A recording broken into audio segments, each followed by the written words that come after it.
So this time, I was able to use an interface named shape. The override annotations still work the same exact way, and I didn't have to use abstract.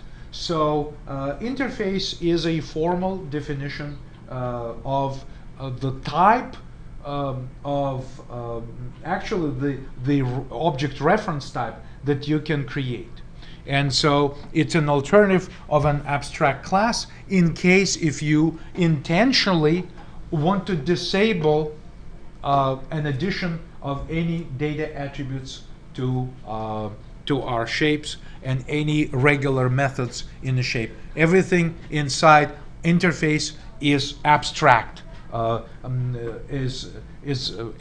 method is abstract, number one, and every method is also public. That's why the method declarations inside an interface become easier to read. That's not a bad thing syntactically. All right. Now let's go back to our design here and say, in case if this is an interface, right? So in case if this is an interface, so this time I need to say maybe like interface, something like that. By the way, let me see what this UML editor does when I say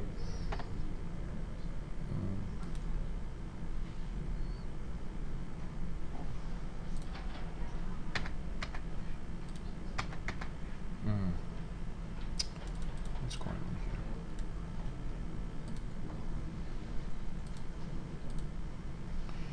When I say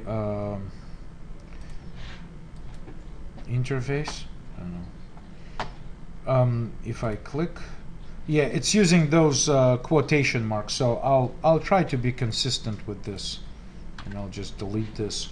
And to be consistent with the rest of this, I will use just those quotation types of quotations around the name. In this case, in case when there is an interface, we're trying to provide implementation of some sort, we need to replace those relationship lines, and I'm trying to select it, hit delete key, okay, and remove these types of relationship because these are generalization relationships. We sort of degraded shape to be an interface. It's no longer a class, it's a pure interface. And this time we have to use implements interface relationship in UML. So the lines, as you can see, are just punctured lines.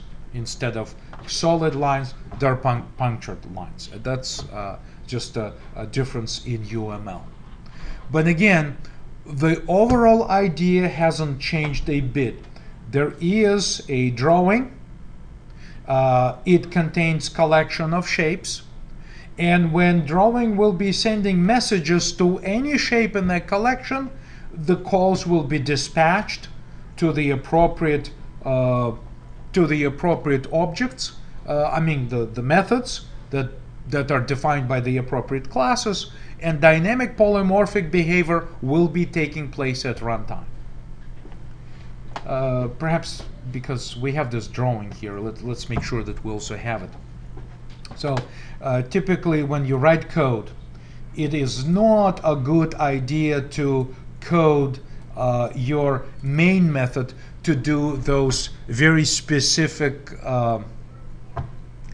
operations. This is just way too much detail for the main class, believe it or not. So let's do this. Go back to project and go to our package, inheritance demo, and say new Java class. I'll call it drawing. A drawing.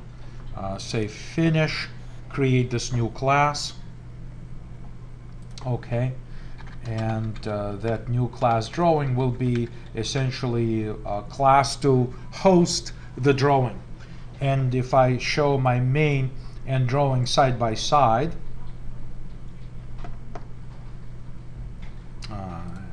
drag and drop it here, right? So now I can say, well, you know what? Let me have this shape drawing to be a method. I'm sorry, the data attribute.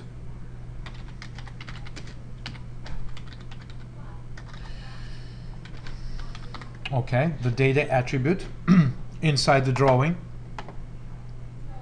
Then also have a constructor. By the way, this should be private. Right? Private. This should be constructors. So let's have a constructor drawing.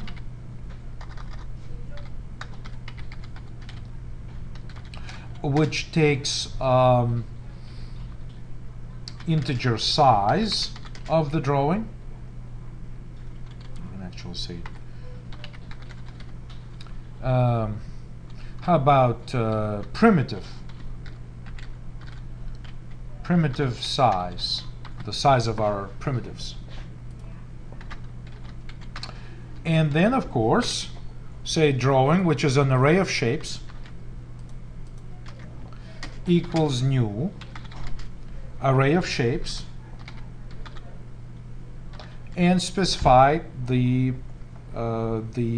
size of this array based on the primitive size requested by the user. Okay, so someone wanted to have this type of size available, and that's about it. I guess we can say operations, right? So we say operations, and part of it would be void add shape, right? So add shape, oh, interesting. I could take shape as a parameter, right? Add shape, and what this could do would go and say shape, I'm sorry, drawing, which is an array of shapes. Drawing, I need some sort of an index. I call this index private. Maybe I can call it private available slot, right? Or available index. I'm sorry, this should be an int, right? Int, available index. I will initialize it also here explicitly in my constructor. We'll say available index should be 0 to begin with, and there available index, I can say just remember the shape in the index which is available, right? So drawing is an array. Array begins with 0, 0, 1, 2, 3, 4, 5. So I say, all right, let me keep track of the index, which basically shows how many of the drawing primitives were already used. And so starting with 0, then I can remember shape here, but then every time I add a shape, I can say just increment this index, right? Just anytime we add shape, increment this index. So more coding can be added here to make sure that we don't overstep the boundaries of the array size and things like that, right? So for instance, we can say if, right, kind of basically code defensively, we can say if available index is greater or equal to the drawing length, like drawing is an array, it knows what the length is, right? So then, or actually, how about this? If less than, I can do something like this. Otherwise, ideally, you could throw an exception, but we'll say else. We just say system.out.print a line, and we say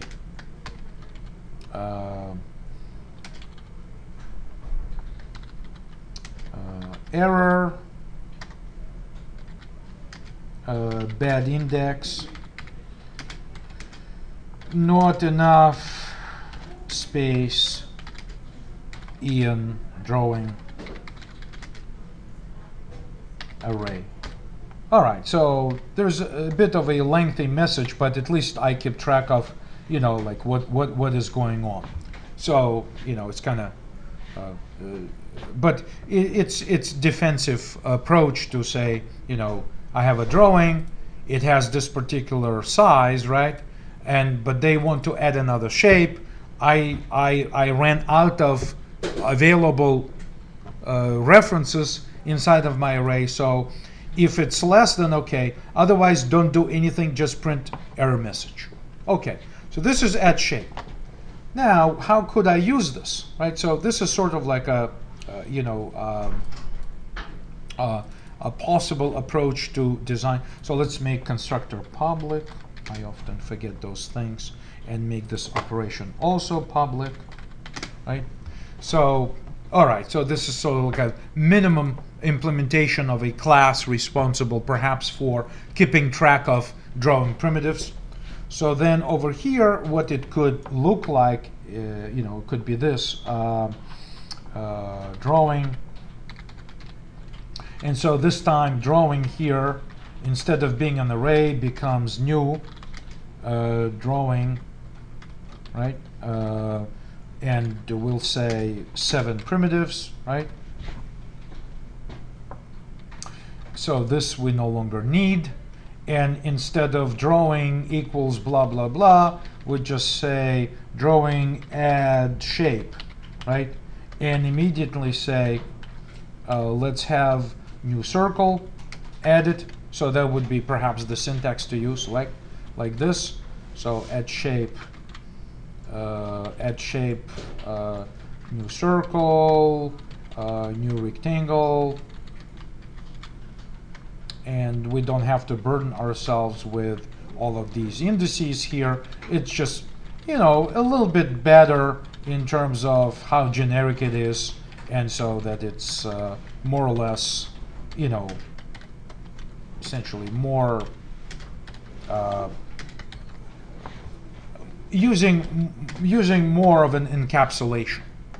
Because once we have this drawing class, tomorrow I may decide to change this to something else, right? I may decide to change the shape from being an array to some sort of other standard type of collection available in Java, and so this may change in the future. So this provides me more space for maintainability and changeability in the future.